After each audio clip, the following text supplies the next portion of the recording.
So hello guys, ये हमारा next part है इंट्रोडक्शन 7.1 7 चैप्टर पढ़ रहे हैं हम यूनिट, फिर क्लास 11th का टूरिज्म बुक का। ठीक है, तो इस इंट्रोडक्शन में हम क्या पढ़ने वाले हैं, जैसे वेबस्टर्स डिक्शनरी डिफाइन हिस्ट्री, मतलब जो वेबस्टर्स डिक्शनरी है उन्होंने हिस्ट्री को कैसे डिफाइन किया। आपको भी पता है हिस्ट्री का मतलब, हमको भी पता है, सबका अपना अपना डिफिनेशन होता है ना, कि हम हिस्ट्री को, मतलब हिस्ट्री है तो एक ही, बट हम उसको कैसे डिफाइन कर रहे हैं, उनका क्या तरीका है डिफाइन करने का। तो वही इसी तरीके से जो वेबस्टर्स डिक्शनरी है उन्होंने जो हिस्ट्री को डिफाइन किया है क्रोनोलॉजिकल रिकॉर्ड में of significant event. Chronological records क्या होते हैं मैं आपको बताती हूँ।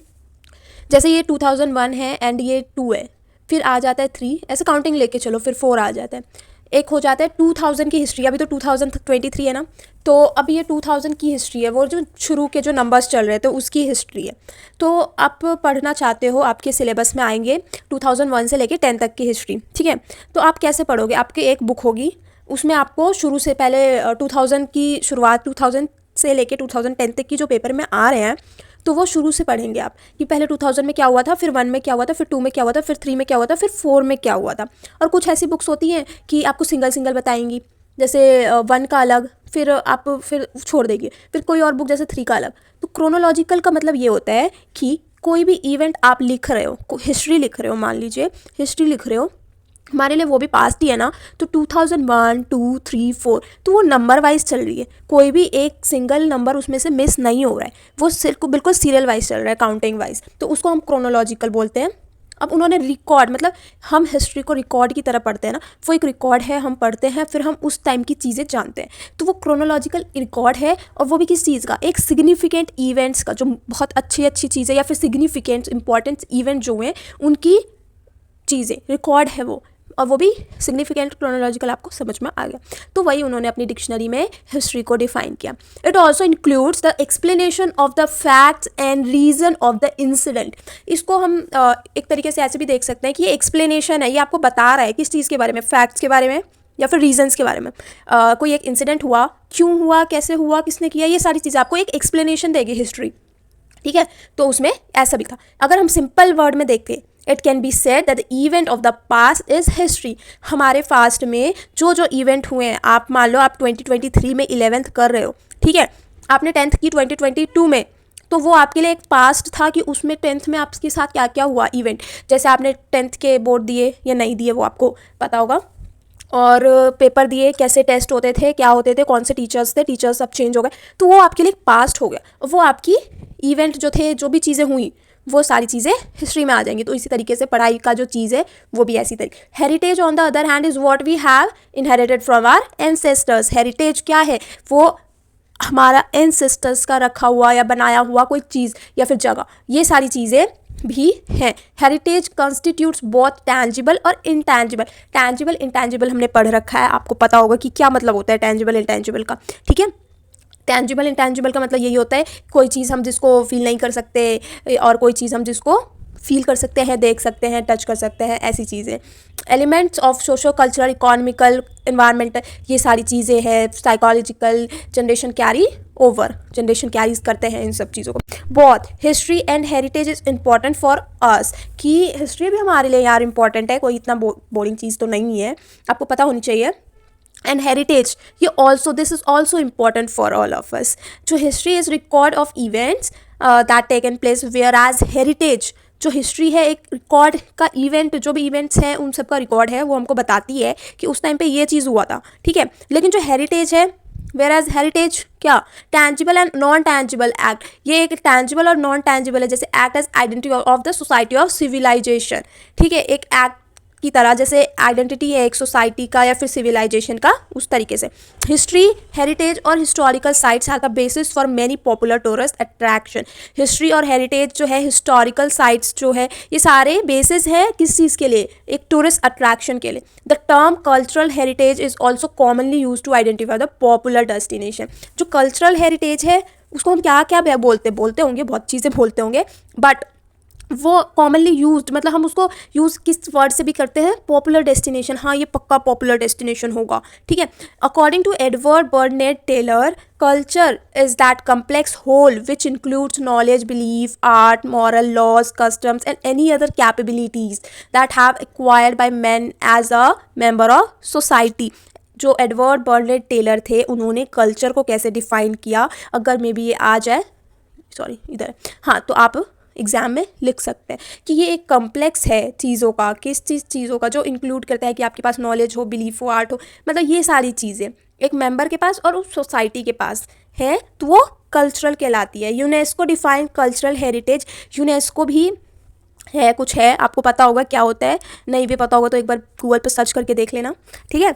तो ये इन्होंने जैसे डिफ़ाइन किया, ये ऑर्गेनाइजेशन है वैसे बाय द वे, तो आपको एक बार सर्च करके देख लेना कि ये इन्होंने कैसे डिफाइन किया कल्चरल हेरिटेज को, as the entire corpus of material science. ये एक entire corpus of material science है, आइदर आर्टिस्टिक और symbolic, handed on by the past to each cultural and therefore the whole human mankind. इन्होंने ऐसे define किया कि entire corpus of material science देता है, जैसे कि आर्टिस्टिक्स और सिम्बॉलिक जो past handed on by the past, हमने पास्ट से चीज़ें सीखी, ईच कल्चर या फिर होल ह्यूमन मैनकाइंड चीज़ें। Most of the tourism attraction are the popular due to the cultural history and the heritage associated with it. क्यों tourism attractions बहुत ज़्यादा काफ़ी पॉपुलर होते हैं, क्योंकि जो most of the tourism attractions जो होते हैं कैसे पॉपुलर होते हैं, क्योंकि जो उनकी कल्चरल हिस्ट्री है और जो हमारी हेरिटेज एसोसिएटेड विद उनके साथ कल्चरल हिस्ट्री और हेरिटेज एसोसिएट होता है। India is a popular with international tourist due to the cultural heritage. India बहुत ज़्यादा पॉपुलर है किन चीज़ों में, कि जो उनकी जो टूरिस्ट इंटरनेशनल टूरिस्ट है वो ये सारी चीज़ें हेरिटेज जो है, कल्चरल हेरिटेज या फिर पॉपुलर है attractions. It becomes very important to understand कि जो difference, the linkage between the word commonly use such as history, historical site, archaeological site and so on. इन सब चीज़ों का डिफरेंस आपको पता होना चाहिए। इसमें अगर 2 बार हिस्ट्री आ गया तो इसका मतलब ये नहीं है कि दोनों सेम है, या फिर आर्कियोलॉजिकल साइट्स आ गए तो वो सेम है। क्या है डिफरेंस, वी विल कंटिन्यू, पढ़ेंगे हम पढ़ेंगे। This unit introduce you to एक concept of heritage and culture. Heritage और कल्चर का concept at the same time also discusses the important of history, heritage, culture, history and historical site, development of tourism activity. ये भी चीज़ें हम देखेंगे। ये हमारा हो गया कंप्लीट, और अब हम पढ़ेंगे significance of history in tourism. Tourism में सिग्निफिकेंस क्या है हिस्ट्री का। अब हमने जो चैप्टर लास्ट टाइम पढ़ा था वो हिस्ट्री अकाउंट कुछ करके था टूरिज़्म का, तो उसमें भी हमने हिस्ट्री पढ़ा। बेसिकली हमको पता है कि क्या क्या चीज़ें हैं एंड कैसे कैसे शुरू हुई। तो अब हम सिग्निफिकेंस पढ़ेंगे, इंपॉर्टेंस। एज यू नो, आपको पता है we all have curiosity to know about our various places. आपको भी मतलब इच्छुक होगे कि हाँ इस प्लेस के बारे में मुझे भी जानना है, इस प्लेस पे मुझे भी जाना है, या फिर क्लास का कोई बच्चा बोल रहा होगा कि इस वाली समर वेकेशन में हम यहाँ गए थे, या फिर विंटर में हम यहाँ जाएंगे करके कुछ। तो उसी में ये चीज़ें आपको काफ़ी ज़्यादा क्यूरियोसिटी होगी जानने की प्लेसेस के बारे में। When we learn about a place, जब हम जानते हैं, we will also have to study the history of place. हमको इसकी हिस्ट्री भी जाननी चाहिए place, in order to get better understanding that place. हम उसको अच्छे से जान पाएंगे। When people visit a site of historical importance, lots of question arise in mind. बहुत सारे क्वेश्चन आते हैं जब वहाँ हम जाते हैं, अरे यार ये कैसे बना होगा, या फिर किसने बनाया होगा, ये सारी ऐसी ऐसी चीज़ें। For example when you visit Nalanda, जब आप नालंदा जाएंगे जो बिहार में है, सॉरी, हाँ, तो वहाँ पे आपको जो क्वेश्चंस अराइज होंगी ये वो देख के कि एएसआई जो है हमारे, उन्होंने जो एक्सकेवेट किया था वो साइट, मतलब खोजना क्या मतलब, वो तो वही था, बट जो खोद के करते हैं ना, निकालते हैं अपनी, जैसे बहुत ज़्यादा खुदाई होती है, आपको पता होगा बेसिकली, तो वही चीज़ें एक्सकेवेट की थी उन्होंने। It generate anxiety about the time it was constructed. हमको पता ही नहीं चला था कि ये कब का बना हुआ है, व्हेन इट वाज यूज्ड, कब यूज्ड होता था, हु कंस्ट्रक्टेड इट, किसने बनाया था, what is the meaning of each structure. जो यहाँ पे स्ट्रक्चर बने हुए हैं उसका क्या मतलब होता था। पार्लियामेंट बना है ना, उस पार्लियामेंट अभी जो नया नया बना है उसमें क्या क्या चीज़ें यूज़ हुई हैं, कैसे बनाई है, और किस स्ट्रक्चर का क्या मतलब, तो इसी में आपको पता होना चाहिए ना ये सारी चीज़ें। तो इस टाइम पे जो एएसआई के मेंबर्स थे वो इन सब चीज़ों के क्वेश्चन ढूंढ रहे थे।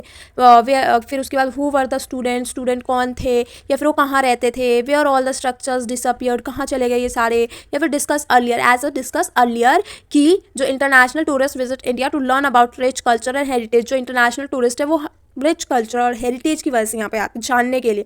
History of India here plays an essential factor to recreate the significance of historical and heritage site. जो इंडिया की हिस्ट्री है इतनी ज़्यादा सही है, इतनी अच्छी है, इतना सिग्निफिकेंस रोल प्ले करती हैं हमारे हिस्टोरिकल और हेरिटेज साइट्स में। फॉर एग्जाम्पल ले लें, जैसे टेम्पल एट बोध गया was build during the period of Gupta. एक बोध गया जो कि बिहार में ही है, तो उनका जो एक टेम्पल है बोध गया में गुप्ता पीरियड के टाइम पे बना था, as a reminiscent of the past. When the tourist visit Bodh Gaya, जब जाते हैं वो, the story related to life of Buddha enlightenment act as added a value. वो जब वहाँ जाते हैं तो वो स्टोरी सुनते हैं, लोगों से पढ़ते हैं, जैसे भी उनको बताया जाता है वैसे बुद्धा की, ठीक है। तो historical evidence in the temple are a railing of emperor Ashoka. जो हिस्टोरिकल एविडेंस मिले हमको जो टेम्पल्स का, रेलिंग ऑफ एम्परर अशोका की। फिर जो बोधि ट्री मतलब पीपल का जो पेड़ था, the temple built during the Gupta period when also gives clue. हमको ऐसे ऐसे क्लू मिलते हैं रिच आर्किटेक्चरल हेरिटेज की। जो legend, the legend historical fact and evidences are to experience की visiting the temple. Similarly monolithic sculpture in Mahabalipuram in example of craftsmanship and skill. एक monolithical sculpture मिला महाबलीपुरम में। नेक्स्ट हमारा आ जाता है हेरिटेज टूरिज्म। हेरिटेज टूरिज्म क्या होता है अब हम ये देखेंगे। The world tourism organisation defines heritage tourism. जो वर्ल्ड है, सॉरी मैंने वर्ड बोला, जो वर्ल्ड है टूरिज्म ऑर्गेनाइजेशन, उन्होंने हेरिटेज टूरिज्म को, अभी हमने हेरिटेज पढ़ा ना, को क्या डिफाइन किया, as emergence in a natural history. एक human heritage, arts, philosophy, emergence बोला, natural history, human heritage, arts, philosophy and institution of another region, another country. In other words अगर देखा जाए तो the visit to the destination to learn more about the history. एक destination पे जाना, उसके बारे में और जानना, हिस्टोरिकल फैक्ट्स जानना, primary to understand the experience, आप तभी जान पाओगे एक्सपीरियंस।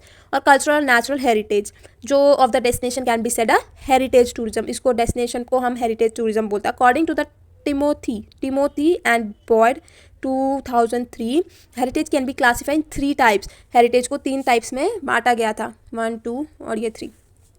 Tangible, immovable resource.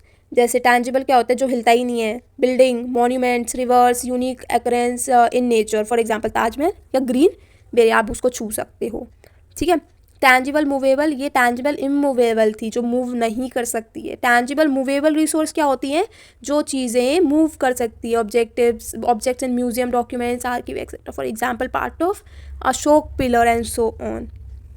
अब इंटैंजिबल देख लेते हैं एक बारी कि इंटैंजिबल क्या होता है। इंटैंजिबल वो चीज़ होती है, रिसोर्सेज, वैल्यूज़, कस्टम, सेरेमनी, जो चीज़ें होती हैं उसको इंटैंजिबल बोलते हैं। फॉर एग्जांपल फेस्टिवल फेयर्स, जो फेस्टिवल फेयर्स लगते हैं, या फिर गंगा आरती एंड सो ऑन।